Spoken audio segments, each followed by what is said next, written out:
El 2 de agosto de 1990, Irak, gobernado por Saddam Hussein, invadió el pequeño emirato rico en petróleo de Kuwait.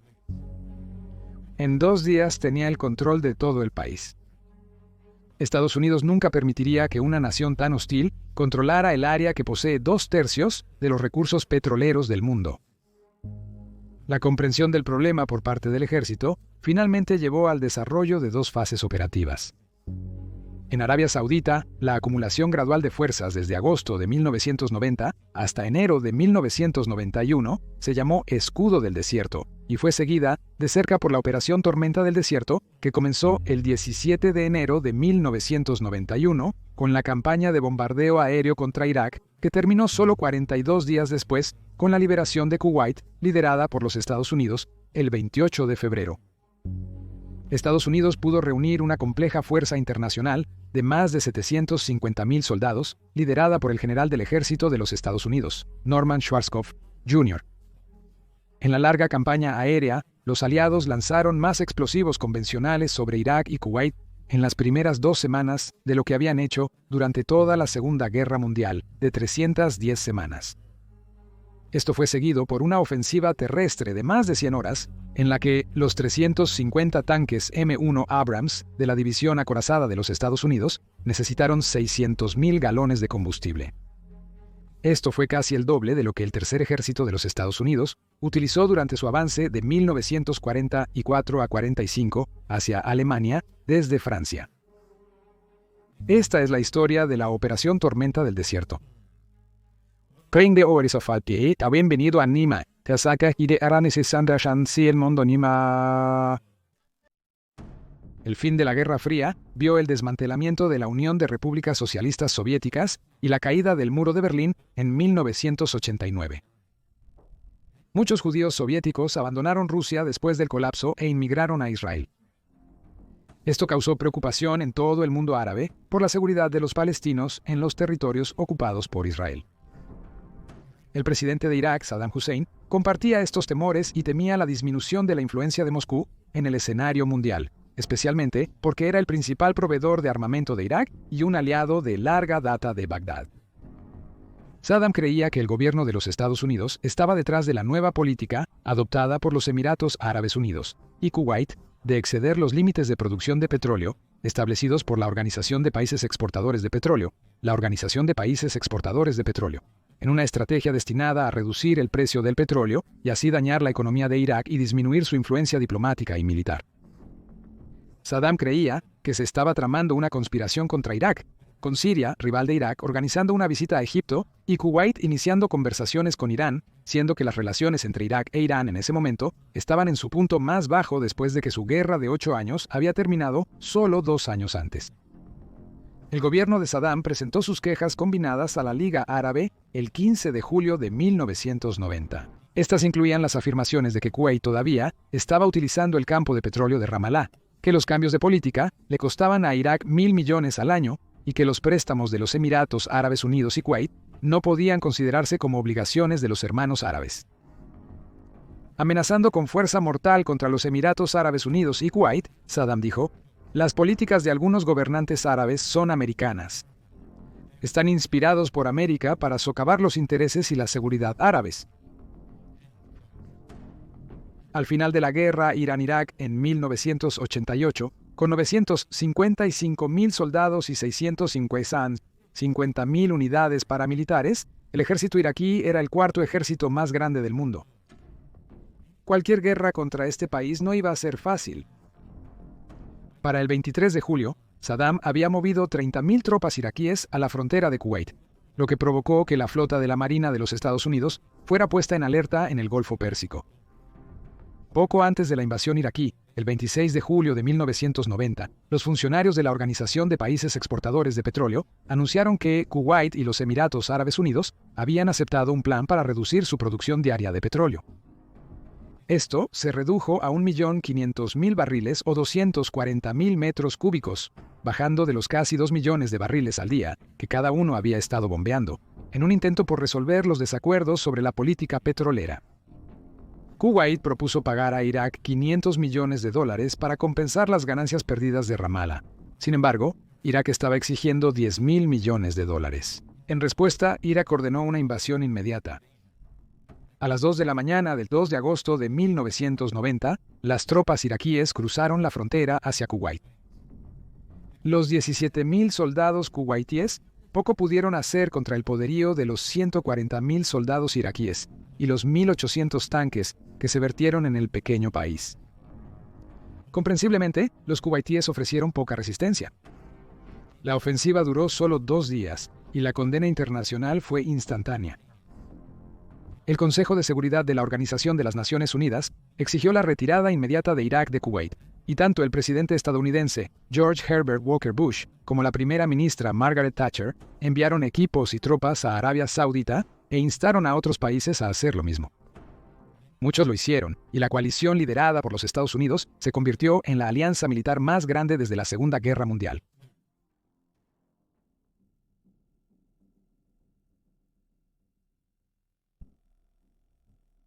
El 29 de noviembre, el Consejo de Seguridad de la Organización de las Naciones Unidas dio un ultimátum a Saddam: o retiraba las tropas iraquíes antes del 15 de enero de 1991, o sus Estados miembros estarían autorizados a utilizar todos los medios necesarios para forzar el cumplimiento de Irak.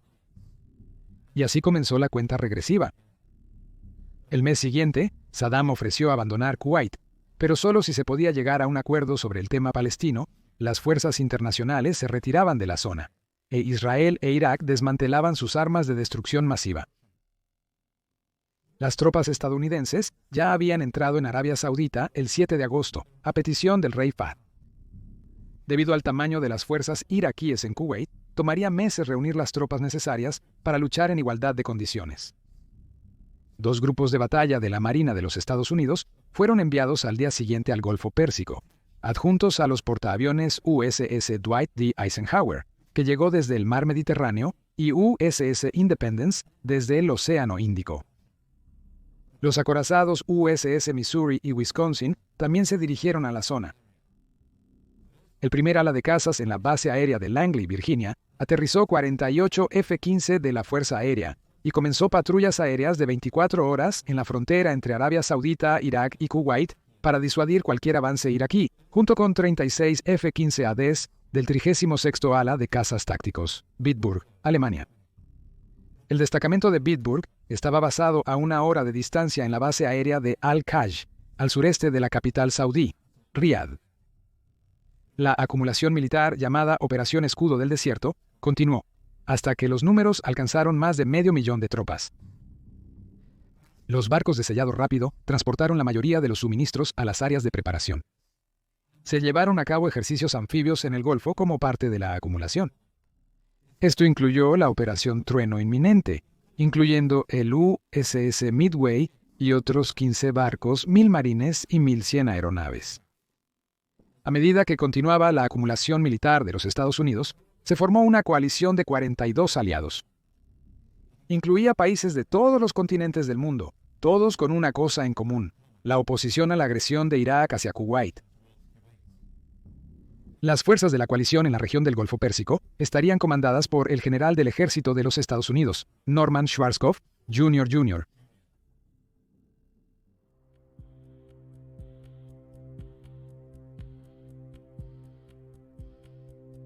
A medida que se acercaba rápidamente la fecha límite de la medianoche del 15 de enero, estaba claro para todo el mundo que Saddam no tenía intención de ordenar su retirada. Y así, era hora de que comenzara la fase de combate. La negativa de Irak a retirarse resultó en la implementación de una de las operaciones militares más avanzadas en la historia humana.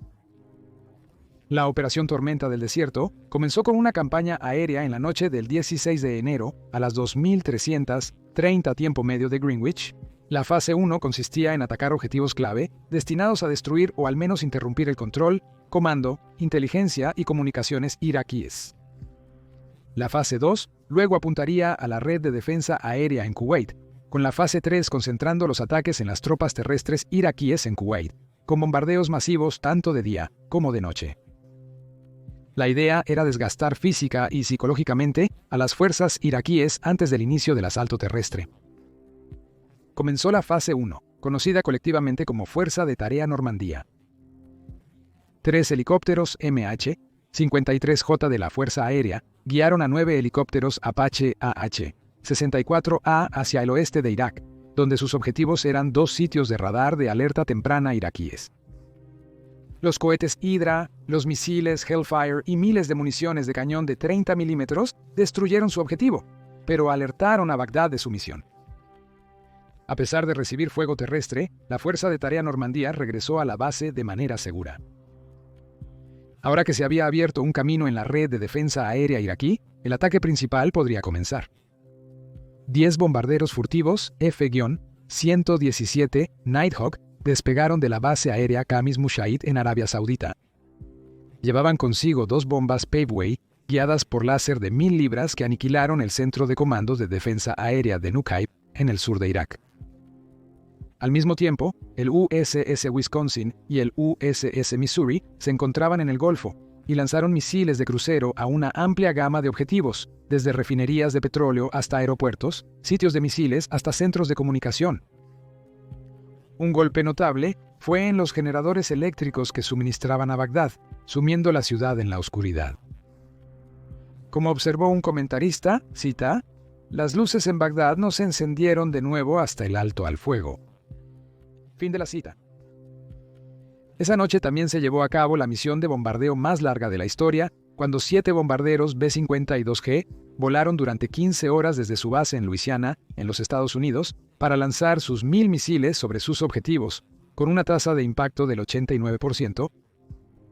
La mayoría de los ataques aéreos, tanto esa noche como en las semanas siguientes, fueron llevados a cabo por bombarderos de combate estándar, como los F-16 Fighting Falcons F-Queens, Strike Eagles y F-1s Airbugs, junto con los Tornados de la Real Fuerza Aérea Saudita y Británica. Esa primera noche, casi 700 aviones atacaron a los iraquíes, principalmente usando bombas de hierro. Apenas hubo oposición por parte de Irak, y de hecho, solo 34 aviones iraquíes fueron derribados en casi 110.000 ataques aéreos durante la Guerra del Golfo. E incluso entonces, menos de la mitad de esas salidas se comprometieron al combate. Las afirmaciones de éxito variaron enormemente. Las noticias desde Bagdad eran que 44 aviones aliados habían sido derribados. Sin embargo, los aliados afirmaron que habían destruido 5 aviones de guerra iraquíes, hundido 3 patrulleras y eliminado 6 lanzadores de misiles Scud, con la pérdida de solo 7 de sus propios aviones. En su mayoría, los iraquíes optaron por no participar en ataques aéreos con los aviones de guerra aliados. En cambio, mantuvieron sus aviones ocultos en refugios reforzados para conservarlos, optando por usar fuego antiaéreo y misiles superficie-aire contra el bombardeo aliado. Al día siguiente, Saddam escribió una carta al presidente Bush, declarando: «Si esperas que Irak se rinda a ti después de los ataques aéreos, y si crees que las fuerzas armadas iraquíes pueden ser neutralizadas, entonces te estás engañando a ti mismo». Fin de la cita. Y en un discurso desafiante transmitido en la radio de Bagdad, Saddam declaró, cita, «El alivio vendrá, y toda la nación derrocará los tronos establecidos en la corrupción, causará el desmoronamiento de la Casa Blanca y el nido de las avispas venenosas y la agresión en Tel Aviv». Fin de la cita. Ese mismo día, las fuerzas internacionales expandieron sus operaciones aéreas para incluir el bombardeo en alfombra a las tropas iraquíes en Kuwait, y el USS Missouri y Wisconsin lanzaron más de 100 misiles Tomahawk a su enemigo.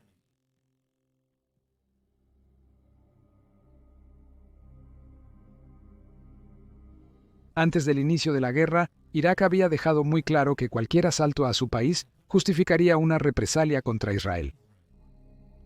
Después de las fallidas conversaciones de paz entre Irak y los Estados Unidos, con sede en Ginebra, Suiza, cuando se le preguntó a Tariq Aziz, viceprimer ministro iraquí, si comienza la guerra, ¿atacarás a Israel?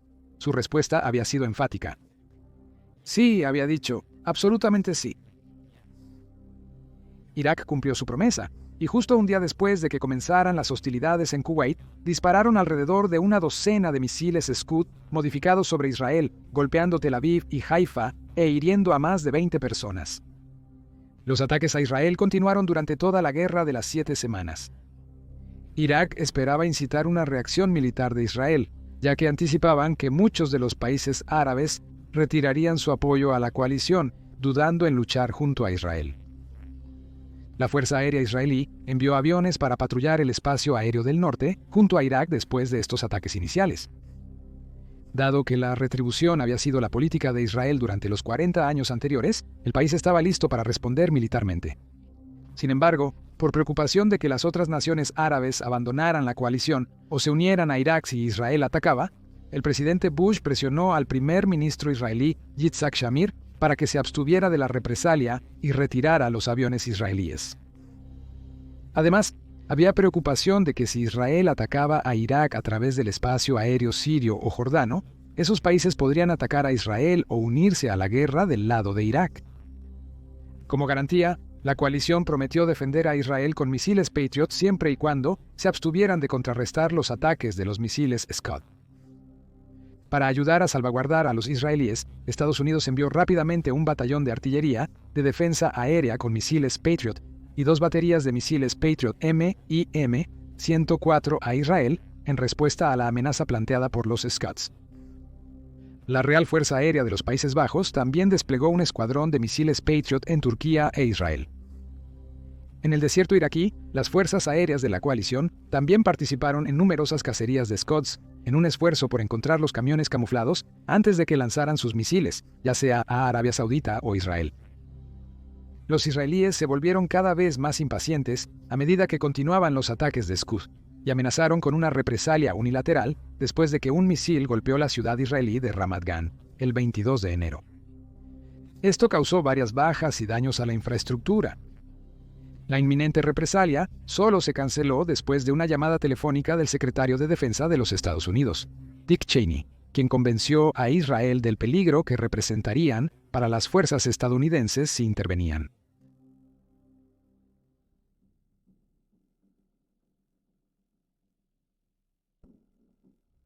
La respuesta naval aliada pudo moverse mucho más rápido que las fuerzas terrestres y aéreas, ya que estaban estacionadas permanentemente en el Golfo Pérsico. Había tensiones en el Golfo durante años antes de la guerra, y su presencia se consideraba necesaria para garantizar un suministro ininterrumpido de petróleo al mundo. Sin embargo, hubo ciertas complicaciones al integrar la Fuerza Aérea Naval con la estrategia aérea más amplia. Un problema era la cantidad limitada de espacio en el área del Golfo. También estaba el peligro que representaban las minas iraquíes. Las contramedidas contra minas de la Marina de los Estados Unidos no eran muy sofisticadas, y a pesar del uso de helicópteros MH-53E Sea Dragon arrastrando trineos para detonar las minas, y la Marina Real empleando barcos de clase Hunt, a mediados de febrero, 2 barcos de los Estados Unidos cayeron en minas iraquíes. La verdad era que estos 2 barcos de varios millones de dólares habían sido arrastrados por un dispositivo básico que costaba casi nada. La pequeña flota naval iraquí era el mayor peligro para los buques de guerra de los Estados Unidos. El 29 de enero, en lo que se conoció como la masacre de Bubiyan, las fuerzas de la coalición atacaron a la marina iraquí mientras intentaba escapar a Irán. Solo 2 de 20 barcos lo lograron. El resto fueron destruidos por los helicópteros y aviones de combate de la coalición. Los helicópteros Lynx de la Marina Real fueron responsables de muchos de los impactos. Para el 2 de febrero, la Marina iraquí ya no representaba ninguna amenaza importante en el mar para las fuerzas de la coalición.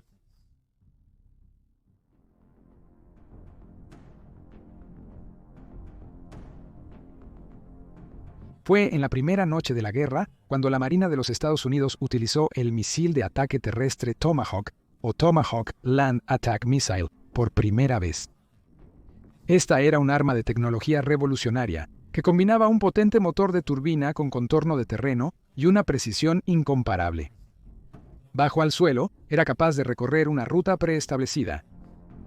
El periodista de la British Broadcasting Corporation, John Simpson, estaba en Bagdad mientras estaba siendo bombardeado y famosamente describió ver un misil Tomahawk pasar por la ventana de su hotel, yendo directamente por la carretera antes de, citando, girar a la izquierda en los semáforos, fin de la cita. Armados con ojivas de 1000 libras, fueron disparados desde muchas áreas de lanzamiento diferentes, permitiendo que los misiles viajen profundamente en las zonas enemigas sin poner en riesgo la vida de un piloto. En el primer día de la guerra, se dispararon 122 misiles Tomahawk con un costo de alrededor de $1.2 millones cada uno. Para el tercer día de la Operación Tormenta del Desierto, Las salidas aliadas habían alcanzado alrededor de 4.000, y se estimaba que la misma cantidad de militares iraquíes habían sido asesinados. Irak continuó con su enfoque de acción no retaliatoria cuando se trataba de los ataques aéreos aliados, algo que el oficial al mando, el capitán de grupo David Henderson, de la Real Fuerza Aérea, calificó de desconcertante.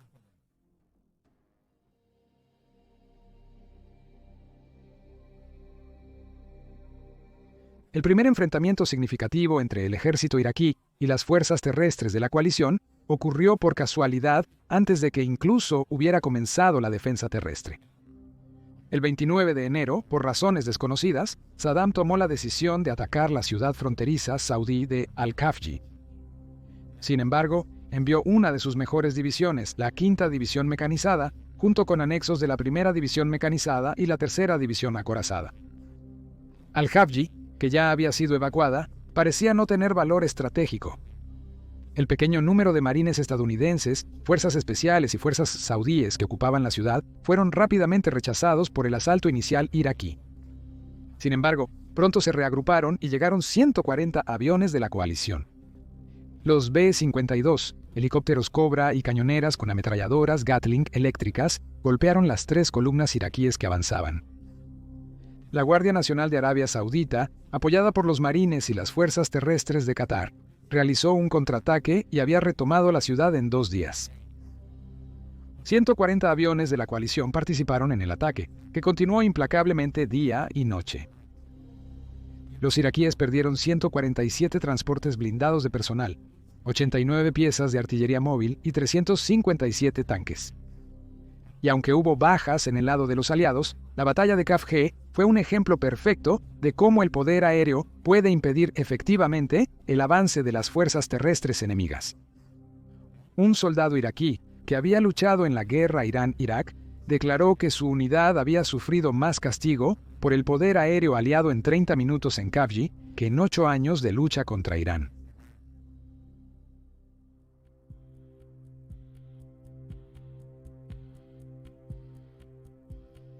Para la segunda semana de la guerra, los aliados habían intensificado los ataques aéreos aún sin precedentes 3.000 al día, mientras que Irak había atacado objetivos en el Golfo y Arabia Saudita.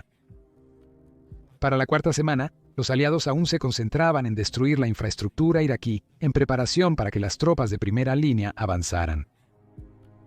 Ahora la campaña aérea de 38 días finalmente había terminado. La coalición de los Estados Unidos había completado 94.000 ataques aéreos y disparado alrededor de 130 misiles Patriot y 300 misiles Tomahawk. Decenas de aviones y barcos iraquíes y cientos de piezas de artillería y transportes blindados de personal habían sido destruidos. Las fuerzas de operaciones especiales aterrizaron detrás de las líneas enemigas e incluyeron al desafortunado Servicio Aéreo Especial Patrulla Bravo 20. Su misión era recopilar inteligencia que pudiera ayudar a localizar y destruir sitios de misiles Scud, así como destruir los lanzadores y sus pantallas de comunicación. Ubicados en tuberías, enviaron inteligencia a los operadores de TEL que atacaban a Israel, con el objetivo de mantener a Israel fuera de la imagen. La ofensiva terrestre de la coalición liderada por Estados Unidos, llamada Operación Sable del Desierto, comenzó a las 4 de la mañana hora local, el 24 de febrero de 1991. Había 2 objetivos principales: destruir las 5 divisiones de la Guardia Republicana Iraquí de élite y cortar la retirada iraquí. El inicio de la campaña fue señalado cuando el USS Wisconsin y Missouri, esperando en la costa Kuwaití, enviaron una enorme descarga de fuego. Era una estrategia destinada a engañar al enemigo, haciéndole pensar que una fuerza anfibia estaba a punto de asaltar la playa. Ahora que los aliados habían reclamado la supremacía en el aire, los iraquíes, completamente privados de espacio aéreo, no tenían forma de saber dónde estaba su enemigo. Luego, al mismo tiempo, las tropas terrestres comenzaron el avance en 2 frentes. El frente izquierdo estaba en la frontera entre Irak y Arabia Saudita, mientras que el frente derecho estaba en la frontera entre Arabia Saudita y Kuwait. El flanco derecho consistía en una fuerza aliada conjunta de 5 brigadas mecanizadas, una división blindada de los Estados Unidos y 2 divisiones de marines. Su objetivo principal era despejar varias rutas a través de los campos minados iraquíes. A las 04:30 tiempo medio de Greenwich, el flanco izquierdo, compuesto por la Sexta División Blindada Francesa y la 82ª División Aerotransportada de los Estados Unidos, cruzó a Irak. En una operación llamada Cobra, el objetivo era capturar el aeródromo Salman y convertirlo en una base aliada. Una división de infantería iraquí fue superada y el objetivo se logró más tarde ese día, cuando 460 helicópteros llegaron con tropas desde más allá de la frontera. Otra tarea importante para Cobra era sellar las carreteras a lo largo de los valles del Tigris y el Éufrates, cortando la única ruta de escape iraquí. Habiendo puesto en juego las fuerzas en los dos extremos del frente, el general Schwarzkopf ahora centró su atención en la línea media y se ordenó al Comando de Fuerza Conjunta del Norte que cruzara la frontera hacia Kuwait. Al mediodía del 24, a pesar de que los aliados afirmaban que sus objetivos del primer día se habían logrado en la mitad del tiempo que esperaban, Saddam Hussein lo declaraba una victoria, diciendo que los iraquíes habían detenido la ofensiva estadounidense. En una transmisión de radio, instó a sus compatriotas a, cito, luchar contra ellos, oh valientes, espléndidos hombres, oh hombres de la madre de las batallas. Luchen contra ellos, porque con su derrota estarán en la última entrada de la victoria de las victorias. Si ocurre lo contrario, Dios no lo quiera, solo habrá el abismo ignominioso al que los enemigos aspiran a empujarlos. Fin de la cita. Pero a pesar de esta fanfarronería, Saddam estaba de hecho preparándose para rendirse el lunes 25. La infantería de los Estados Unidos y las unidades blindadas se movieron hacia el este desde la base Cobra para atacar a la Guardia Republicana en las posiciones del norte. La mitad de los 3.000 ataques aéreos de ese día proporcionaron cobertura para las tropas terrestres. Los iraquíes lanzaron un misil Silkworm al USS Missouri, pero fue interceptado por un misil CDART disparado desde el Her Majesty's Ship Cluster. Sin embargo, a las 1740 tiempo medio de Greenwich 28, tropas estadounidenses murieron cuando un misil Scud iraquí impactó exitosamente una base de los Estados Unidos cerca de Daran. Para este punto, los iraquíes habían incendiado 590 pozos de petróleo kuwaitíes. El embajador iraquí confirmó la intención de Bagdad de evacuar Kuwait, declarando que habían participado en una épica batalla valiente, que será registrada en la historia con letras de luz. Luego a la 1:35 am, hora local, el 26 de febrero, se leyó una declaración hecha por Saddam en la radio. Decía, «Oh valientes hombres iraquíes. Oh gloriosas mujeres iraquíes. Kuwait es parte de tu país y fue tallado de él en el pasado. Duele que esto suceda, que en este día nuestras Fuerzas Armadas completarán su retiro de Kuwait, si Dios quiere».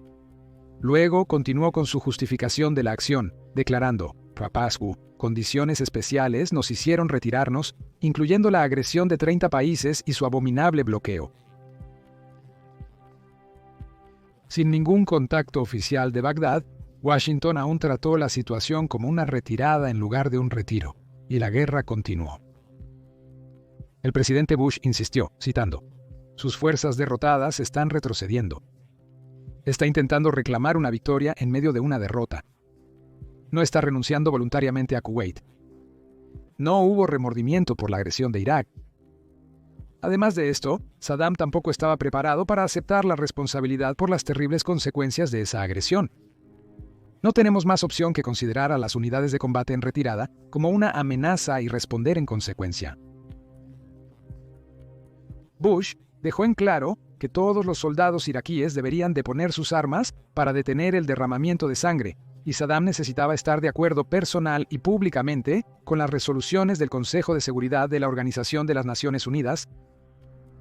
A las 11:50 tiempo medio de Greenwich del 26 de febrero, las fuerzas de ocupación de Irak, en un convoy de camiones asaltados, autobuses, vehículos blindados y tanques, abandonaron Kuwait por la autopista 80.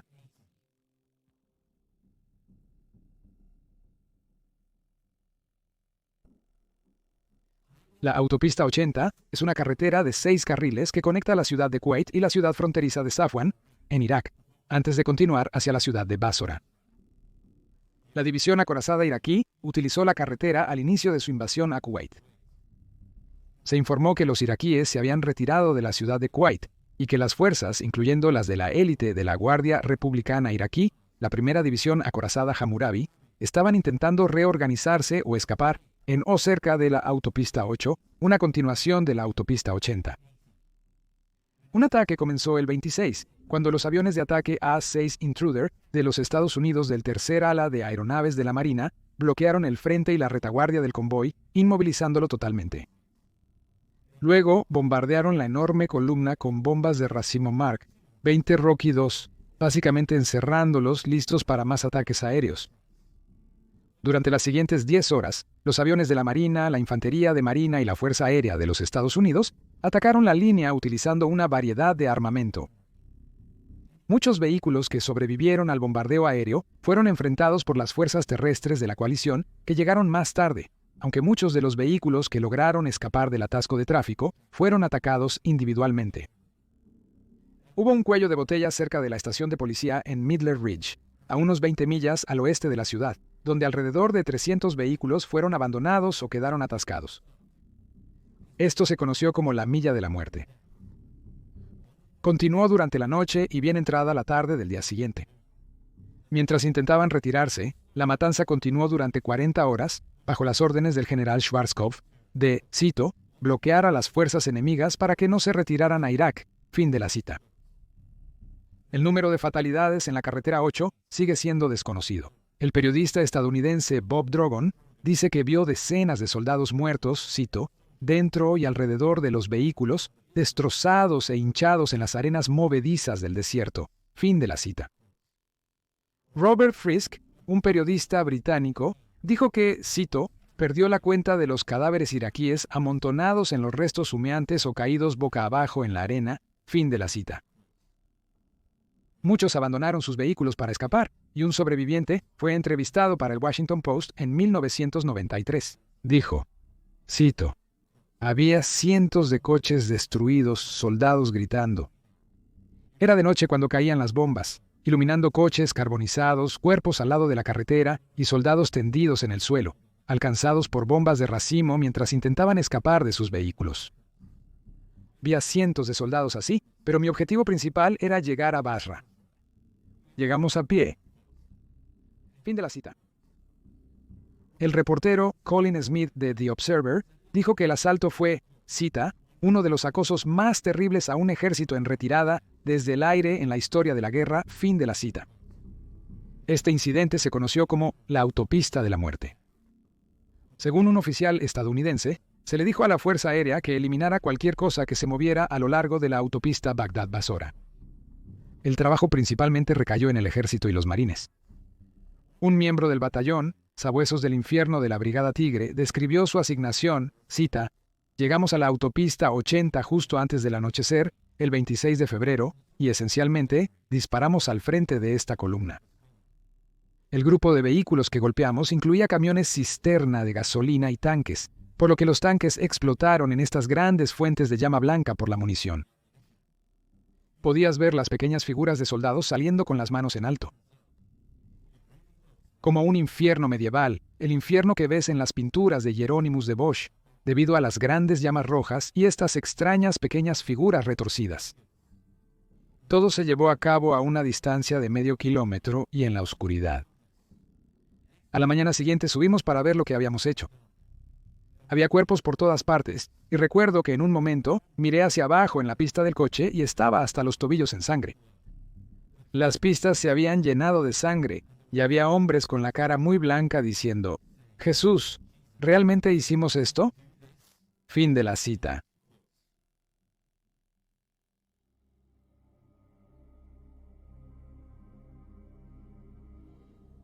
Tres de las batallas de tanques más grandes en la historia estadounidense tuvieron lugar durante la guerra terrestre.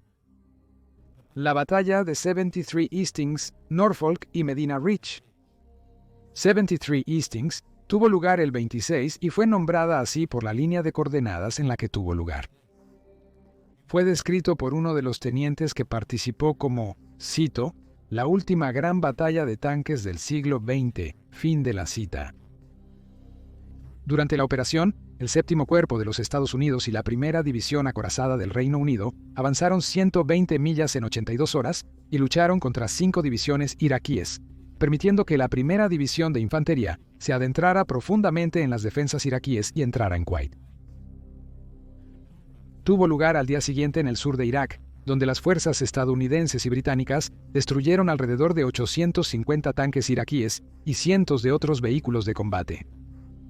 En Medina Ridge, fuera de Basra, también el 27, fue la segunda brigada de la Guardia Republicana Iraquí, División Medina Luminosa, quien se enfrentó a los estadounidenses. Después de 2 horas de batalla, se destruyeron 186 tanques iraquíes y 127 vehículos blindados. Las pérdidas estadounidenses incluyeron solo 4 tanques M1A1 Abrams de los 348 en el teatro. Para la noche del segundo día de combate terrestre, la lucha había terminado y la liberación de Kuwait estaba completa. Las tropas estadounidenses, sauditas y kuwaitíes habían retomado la ciudad de Kuwait. Bush hizo su discurso de victoria el 27 de febrero de 1991 a las 2100 hora estándar del este, declarando que, cito, «Bajo, después de la medianoche de esta noche, junto con las fuerzas de la coalición, los Estados Unidos estaban listos para suspender las operaciones de combate ofensivas, exactamente 100 horas después de que comenzaron las operaciones terrestres, y 6 semanas después del inicio de la Operación Tormenta del Desierto». Fin de la cita. Aproximadamente 1 hora y media después, la radio de Bagdad hizo una respuesta. Irak luchó, se mantuvo firme y triunfó. Luego, el comentarista dijo, «Es una victoria para nuestro pueblo y para nuestro presidente Saddam Hussein. Negro es el maestro de toda la tierra». Sin embargo, Irak aceptó todas las condiciones de alto al fuego y declaró oficialmente que la anexión de Kuwait era inválida. El jueves 28 de febrero, oficialmente comenzó el alto al fuego, y la lucha por Kuwait terminó.